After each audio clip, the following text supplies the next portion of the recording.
ॐ हरिः ॐ श्री गुरुभ्यो नमः। हरिः ॐ। हरिओम।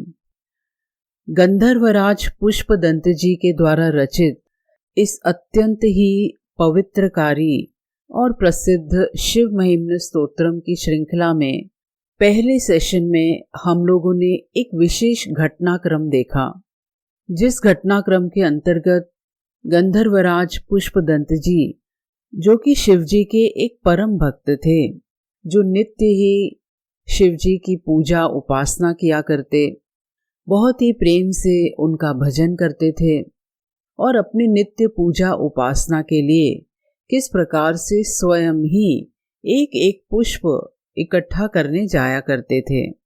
लेकिन अनजाने ही उनसे एक ऐसा दोष हो गया जिसकी वजह से वो कारागार में बंद हो गए। जैसे कि हम लोगों ने देखा कि पुष्पदंत जी अदृश्य रूप में एक राजा की वाटिका में जाया करते थे और वहां से अनेकों प्रकार के फूल तोड़ के लाया करते थे। अब एक तो उन्होंने अनजाने ही इस प्रकार का कृत्य किया और दूसरा, उनको पकड़ने के लिए जब राजा ने एक ऐसी योजना बनाई कि महादेव जी की पूजा के निर्माल्य अर्थात जो फूल महादेव जी को पूजा में चढ़ाए जाते हैं, उन्हीं पवित्र फूलों को पूरे बगीचे में उन्होंने फैला दिया था, ये जानते हुए कि जो कोई भी अदृश्य रूप से इस वाटिका से फूल तोड़ के जाता है, उनके पैर यदि इस निर्माल्य को लांघेंगे या उसको छुएंगे भी तो उनके समस्त पुण्य नष्ट हो जाएंगे, और यदि वो अदृश्य होने का सामर्थ्य रखता है तो वो दृष्ट हो जाएगा। और राजा की इसी योजना के अंतर्गत उनको सफलता भी प्राप्त हुई और पुष्पदंत जी अनजाने ही शिव जी के निर्माल्य को लांघ देते हैं और उनके पुण्य क्षीण होने पर दिखाई देते हैं और राजा उनको बंदी बनाकर जेल में डाल देते हैं। अब यहाँ पर हम लोग देखें कि कई बार हमने जो भी कर्म किए हैं, जाने अनजाने कोई पुण्य कर्म किए हों या जाने अनजाने कोई पाप कर्म किए हों, हमारे जो भी कर्म हैं उनका फल तो हमको भुगतना ही पड़ता है। हम जो कर्म करते हैं उनका फल ईश्वर हमको प्रदान करते हैं और ईश्वर के द्वारा प्रदत्त जो भी परिस्थितियां हैं, जो भी कर्म फल हैं, उनका हमको सामना करना ही पड़ता है। लेकिन विवेकी लोग वो होते हैं कि जो ऐसे प्रत्येक परिस्थिति का सामना विवेक से करते हैं, समत्व से करते हैं, धैर्य से करते हैं। तो यही परिस्थिति जो हमारे लिए कई बार प्रतिकूल होती है, ऐसी परिस्थितियों को भी हम आशीर्वाद बना लेते हैं। ऐसी परिस्थितियों से हम शिक्षा प्राप्त करते हैं। ऐसी ही प्रतिकूल परिस्थितियों में जो हमारे मन में एक तीव्र भावना उत्पन्न होती है, एक ग्लानि उत्पन्न होती है, उसका भी हम सदुपयोग कर लेते हैं। उसी प्रकार से गंधर्वराज पुष्पदंत जी भी जिस समय उनको कारागार में डाल दिया गया, जिस समय उन्हें जेल में बंद कर दिया गया, यद्यपि वे अत्यंत ग्लानि से युक्त थे, यद्यपि उनके मन में दुख था कि उन्होंने एक ऐसा अनजाने ही गलत कर्म कर दिया और शिवजी के निर्माल्य के ऊपर पैर भी रख दिए।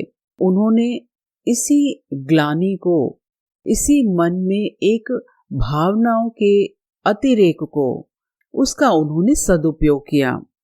उन्होंने मन में ये संकल्प किया कि हम जेल में तो बंद हैं, लेकिन इसी समय को हम अपने ही इष्ट देव, हमारे प्रभु महादेव जी की भक्ति में इस समय को बिताएंगे।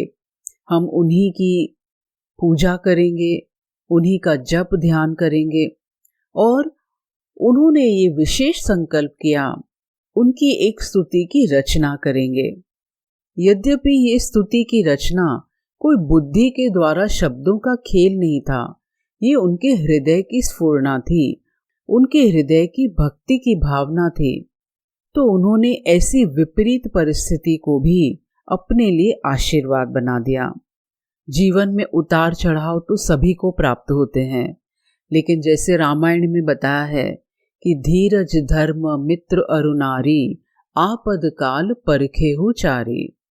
हमारे जीवन में जो प्रतिकूल परिस्थितियां आती हैं, ऐसे समय में हमारे मित्र, हमारे साथी और हमारे धर्म की परीक्षा होती है। ऐसे ही समय हमारे मूल्य, हमने जो सत्संग सुना है उसकी वास्तविक कसौटी तो इन प्रतिकूल परिस्थितियों में ही होती है। पुष्पदंत जी भी महादेव जी के भक्त थे, तो उनकी भक्ति की कसौटी ऐसे ही समय दिखाई पड़ती है और वो इसमें सफल भी होते हैं, क्योंकि वो ऐसी अमूल्य, ऐसी सुंदर रचना को लिखते हैं कि जिससे न केवल उनका मन पवित्र होता है, उनकी वाणी पवित्र होती है, न केवल उनके मन की भक्ति की अभिव्यक्ति होती है, लेकिन युगों युगों तक, आज तक ऐसे ही अनेकों श्रद्धालु भक्त इस शिव महिम्न स्तोत्र का लाभ ले रहे हैं। तो इस प्रकार से पुष्पदंत जी मन में संकल्प तो करते हैं कि हम अपने प्रभु महादेव जी की स्तुति करेंगे, उनका गुणगान करेंगे, लेकिन उन्हीं के मन में एक प्रश्न उत्पन्न होता है कि क्या हम ईश्वर का गुणगान कर सकते हैं? क्या हम अपने प्रभु का गुणगान कर सकते हैं? क्या हम में इतना सामर्थ्य है, इतना ज्ञान है, इतनी समझ है कि हम अपने ईश्वर का गुणगान कर सकें?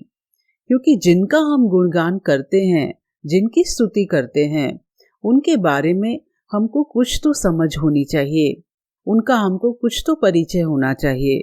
यदि हम किसी का गुणगान करते हैं तो दिखाता है कि ये व्यक्ति उनके बारे में कुछ जानता है और इसीलिए उनका गुणगान करने में, उनके बारे में कुछ बताने में सक्षम है। पुष्पदंत जी की तरह अनेकों लोग हैं जिनकी ईश्वर के प्रति श्रद्धा है, उनके अस्तित्व के प्रति श्रद्धा है, जिनकी ईश्वर के अस्तित्व के प्रति निश्चय है।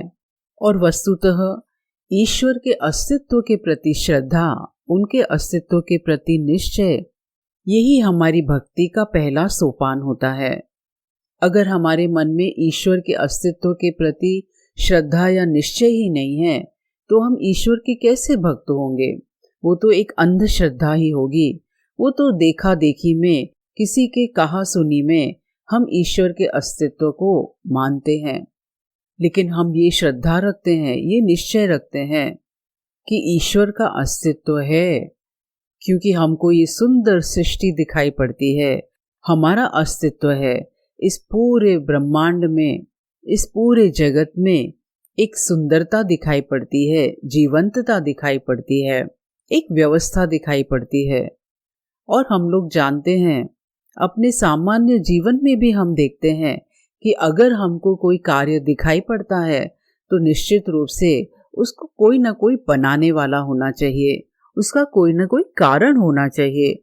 हमारे सामने अगर एक बहुत ही सुंदर भोजन की थाली रखी हुई है तो क्या हम ये कल्पना कर सकते हैं कि ये भोजन की थाली अपने आप ही हो गई, अपने आप ही बन गई? क्या हम ऐसा सोच सकते हैं? अगर हमारे सामने एक भोजन का थाल है तो निश्चित रूप से उसको बनाने वाले भी कोई ना कोई होने चाहिए।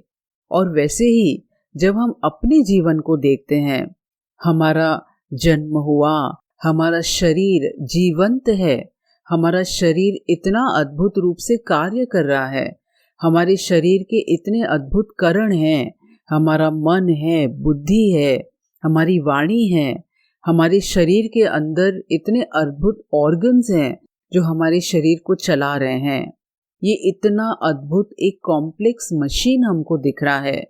बाहर की दुनिया में देखते हैं तो क्या अद्भुत प्रकृति दिखाई पड़ती है, क्या फूल दिखते हैं, क्या पक्षी हैं, क्या पशु हैं।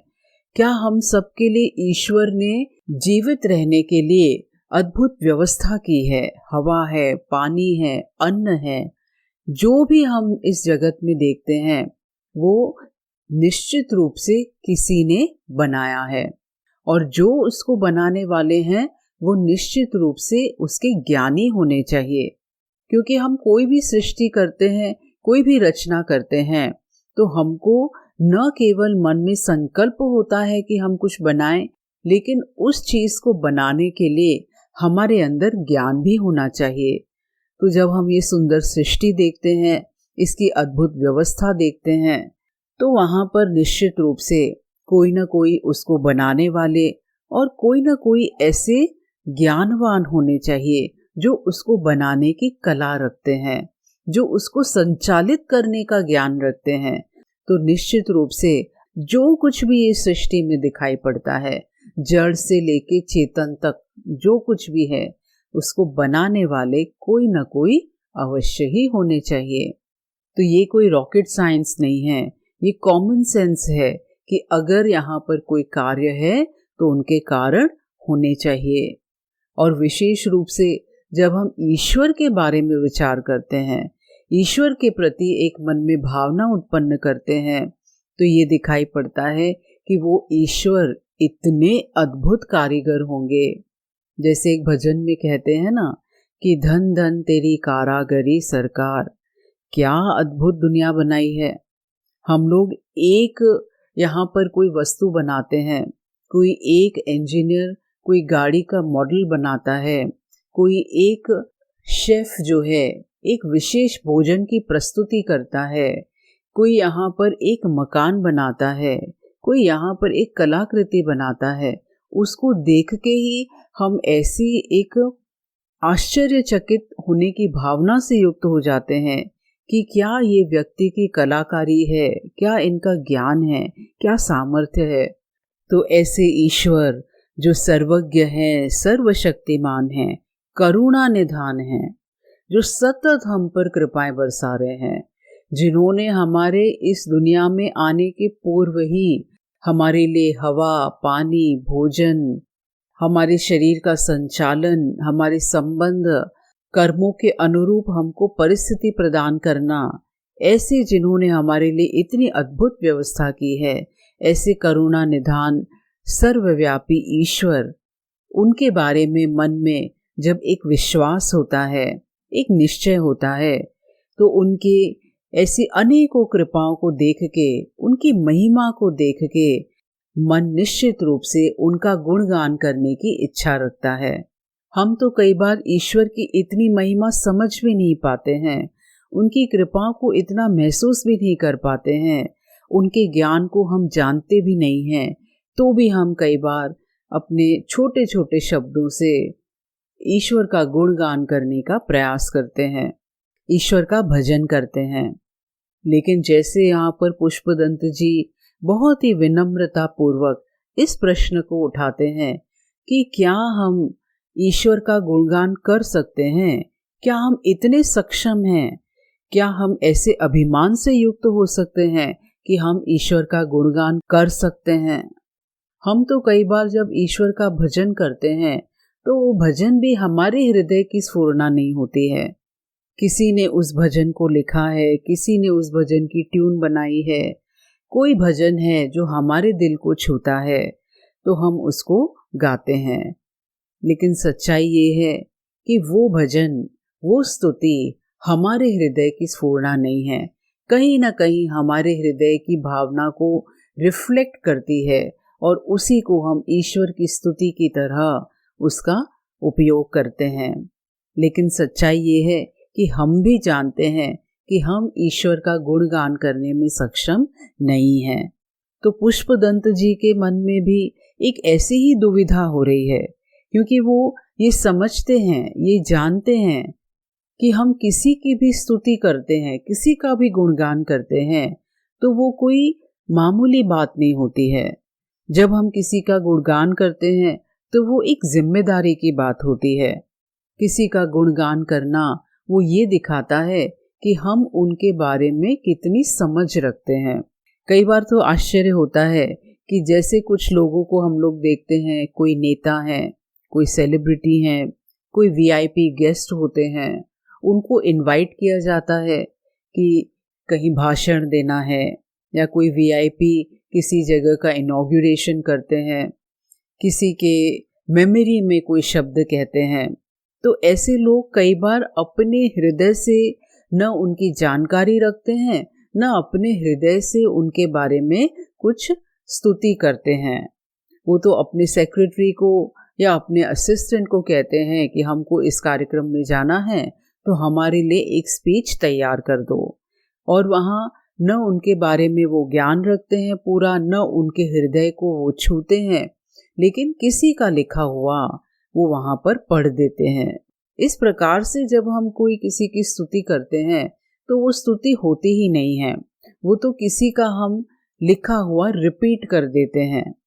वैसे ही हमको भी खुद अपने हृदय में झांक के देखना होता है कि हम जब ईश्वर का भजन करते हैं, जब हम ईश्वर का गुणगान करते हैं, तो वो क्या हमारे हृदय की भावना है? क्या हम सही में ईश्वर के बारे में ऐसा महसूस करते हैं? क्या सही में हम ईश्वर के बारे में ऐसी समझ रखते हैं? ये भावना जब मन में होती है तब ही हम विनम्रता से, एक तो अपने अज्ञान के एहसास से युक्त होते हैं और विनम्रता से हम ईश्वर के गुणगान करने का कुछ दुस्साहस भी कर पाते हैं।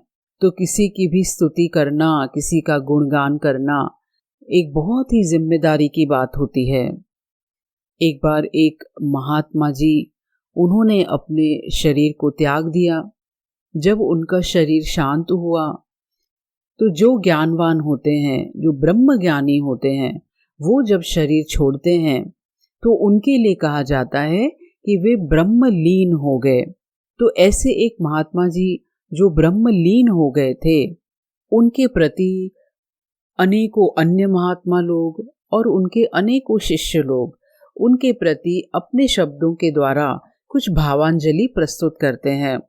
तो वहीं पर एक शिष्य था जो अभी नया नया ज्ञान प्राप्त कर रहा था।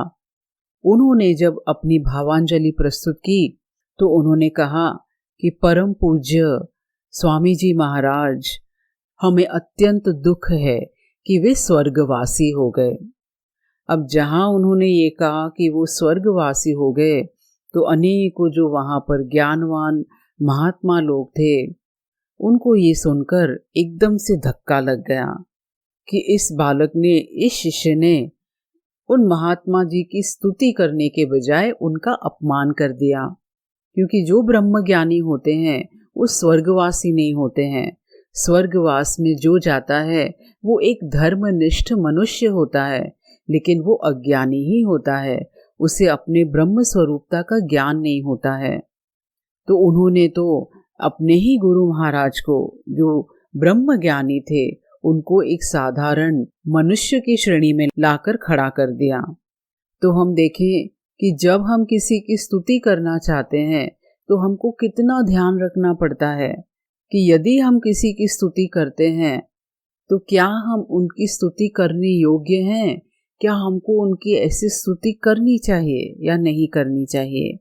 तो ऐसे ही अज्ञान का एहसास, ऐसी विनम्रता पुष्पदंत जी में दिखाई पड़ती है। और सच्चाई ये है कि यही विनम्रता का एहसास, यही विनम्रता, यही अपने अज्ञान का एहसास ऐसी सच्ची भावना से युक्त होके जब पुष्पदंत जी महादेव जी का ये गुणगान करते हैं, उनकी स्तुति करते हैं, तो वो ही विनम्रता की सुगंध इस स्तुति को अमर कर देती है। इस स्तुति को एक मन की धन्यता को अभिव्यक्त करने का निमित्त बना देती है, बल्कि अपने अज्ञान की अभिव्यक्ति ही स्तुति हो जाती है। हम ईश्वर को नहीं समझ सकते हैं, हम ईश्वर को नहीं जान पा रहे हैं, ये ही उनकी स्तुति का तरीका हो जाता है। और इसी भावना को वे अपने इस श्लोक में अभिव्यक्त करते हैं। तो आइए हम लोग पहले इस श्लोक का पाठ करते हैं और फिर देखते हैं कि किस प्रकार से पुष्पदंत जी अपने गुणगान करने की असमर्थता को अभिव्यक्त करते हुए ही मानो कि उसी अंदाज में महादेव जी का गुणगान करते हैं। तो आइए हम लोग इस श्लोक का पाठ करते हैं। महिम्नः पारं ते परम विदुषो यत्य सदृशी स्तुतिर्ब्रह्मादीनामपि तद् वसन्नास्त्वयि गिरः अथावाच्य सर्व स्वमतिपरिणामावधिगृह्णन् ममाप्येष स्तोत्रे हरनिरपवादः परिकरः। तो पुष्पदंत जी कहते हैं कि हे हर, महादेव जी को हम लोग हर के नाम से भी जानते हैं। जैसे कि हम लोग उद्घोष करते हैं हर हर महादेव। तो हे हर, हर अर्थात जो हरने वाले हैं, जो एक भक्त की पीड़ाओं को हरने वाले हैं, उनके दुखों को हरने वाले हैं, एक जिज्ञासु के अज्ञान को जो हरने वाले हैं। ऐसे ही पुष्पदंत जी भी महादेव जी को संबोधित करते हैं कि हे हर, आप जो हमारी इस पीड़ा को दूर करने वाले हैं, हमारे अज्ञान को दूर करने वाले हैं। बोलते हैं कि आपकी महिमा अपरंपार है। महिम्नः पारम ते परम, आपकी महिमा का पार कोई नहीं जान सकता है। अर्थात आपकी महिमा का कोई अंत नहीं है। आपकी महिमा की वास्तविकता कोई नहीं जान सकता है। ये आपकी ऐसी अद्भुत अनंत महिमा है। आपकी जब ऐसी अनंत महिमा है तो हे प्रभु, ऐसे में हमारे जैसे अज्ञानी अल्पज्ञ आपकी स्तुति करने में असमर्थ हैं। अनेकों लोग आपकी स्तुति करने का प्रयास करते हैं, अनेकों महात्मा लोग हैं, अनेकों संत हैं, ये सब आपकी स्तुति करते हैं। लेकिन सच्चाई ये है कि आपकी स्तुति करना संभव ही नहीं है। आप जो निर्गुण स्वरूप परमात्मा हैं, उनका तो शब्दों में कोई वर्णन ही नहीं हो सकता है। उनके लिए तो स्वयं उपनिषद भी नेति नेति करके अपने हाथ ऊपर उठा देते हैं कि ये भी नहीं है, ये भी नहीं है, परमात्मा ये भी नहीं है। जो कुछ भी हम शब्दों के द्वारा वर्णन कर सकते हैं, उन शब्दों की सीमाओं में तो आप हैं ही नहीं। तो आप जो निर्गुण स्वरूप हैं, उनको तो हम विषयीकृत कर ही नहीं सकते हैं। और यदि हम ये कहें कि हम आपके सगुण स्वरूप का गुणगान करते हैं, तो वो भी अपर्याप्त ही होता है। आप जो इस जगत को बनाने वाले हैं, इसके सृष्टा हैं, इसका संचालन करने वाले हैं, और फिर इसी जगत को अपने आप में समेट लेते हैं, क्या आपकी सर्वज्ञता का हम वर्णन कर सकते हैं? क्या आपकी असीम करुणा का हम वर्णन कर सकते हैं? इस प्रकार से भी कोई आपका गुणगान करते हैं तो वो भी अपर्याप्त ही होता है। बल्कि यहाँ पर तो हम लोग देखते हैं कि पुष्पदंत जी साक्षात ब्रह्मा जी का दृष्टांत देते हैं। वे कहते हैं कि ब्रह्मा जी ने वेद दिए हैं, ब्रह्मा जी ने वेदों के द्वारा आपकी स्तुति की है, वेदों में आपके गुणगान गाए हैं। लेकिन ब्रह्मा जी भी स्वयं जानते हैं कि शब्द राशि के द्वारा हम ईश्वर का गुणगान नहीं कर सकते हैं, इसीलिए उनकी स्तुति भी अपर्याप्त हो गई, सीमित हो गई, असदृशी हो गई। तो देखिए यहाँ पर पुष्पदंत जी अपनी स्तुति को एक विनम्र अभिव्यक्ति की तरह बता रहे हैं। पुष्पदंत जी बोलते हैं कि जब साक्षात ब्रह्मा जी जो आपका वेदों के द्वारा गुणगान करते हैं, वो भी आपका गुणगान करने में समर्थ नहीं है और तब भी करते हैं, और ऐसा करने के द्वारा उनके भी प्रयास यहाँ पर क्षम्य हैं। तो हे प्रभु, हमारी भी जो ये विनम्र स्तुति है, ये क्षमा के योग्य है, ये निर्दोष है।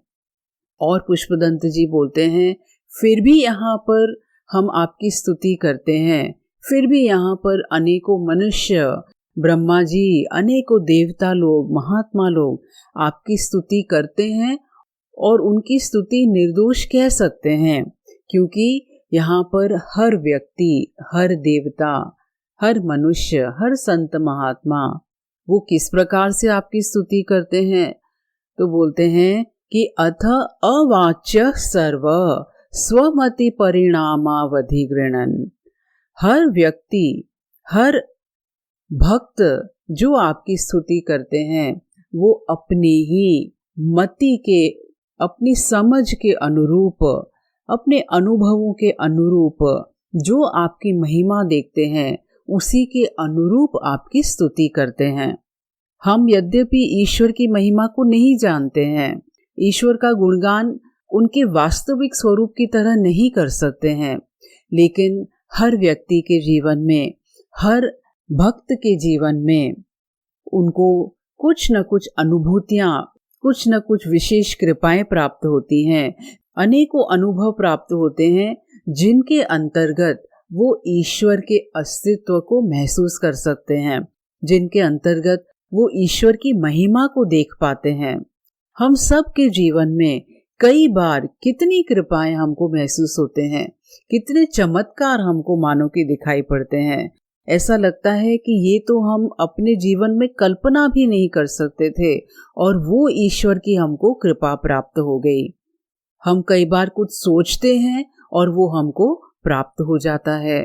कई बार हमको ऐसे लगता है कि इस परिस्थिति से हम तो गुजर ही नहीं सकते हैं, ये परिस्थिति तो हम पर इतनी हावी हो जाएगी कि इसको जी पाना हमारे लिए असंभव है। लेकिन ऐसी ही परिस्थितियों में हमको कई बार अनुभव होता है कि कैसे ईश्वर न केवल हमारा हाथ पकड़ के चलते हैं, लेकिन मानो कि हमको अपनी गोद में उठा के चलते हैं।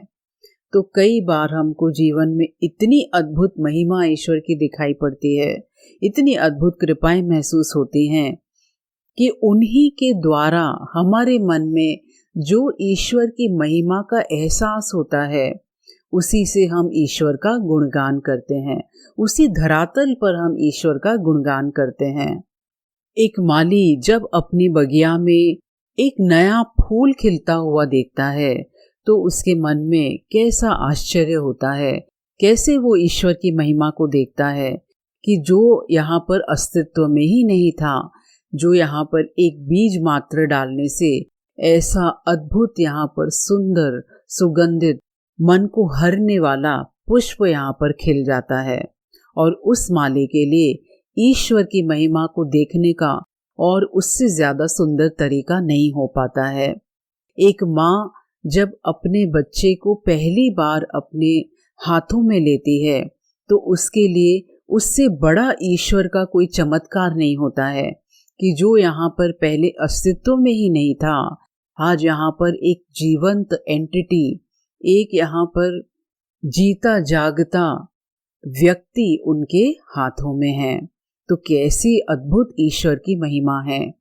कई बार परिस्थितियां हमको ऐसी हिला देती हैं, ऐसे झकझोर देती हैं कि हम टूट जाते हैं, लेकिन एक ईश्वर का स्मरण, एक ईश्वर की प्रार्थना, बल बुद्धि विद्या देहु मोहि हरहु कलेश विकार, वो कैसे हमको कठिन से कठिन परिस्थिति से भी पार लगा देती है। तो ये ईश्वर की महिमा ही तो है जो हम ऐसे अपने धरातल पर अनेकों बार जीवन में महसूस करते हैं, देखते हैं, अनुभव करते हैं।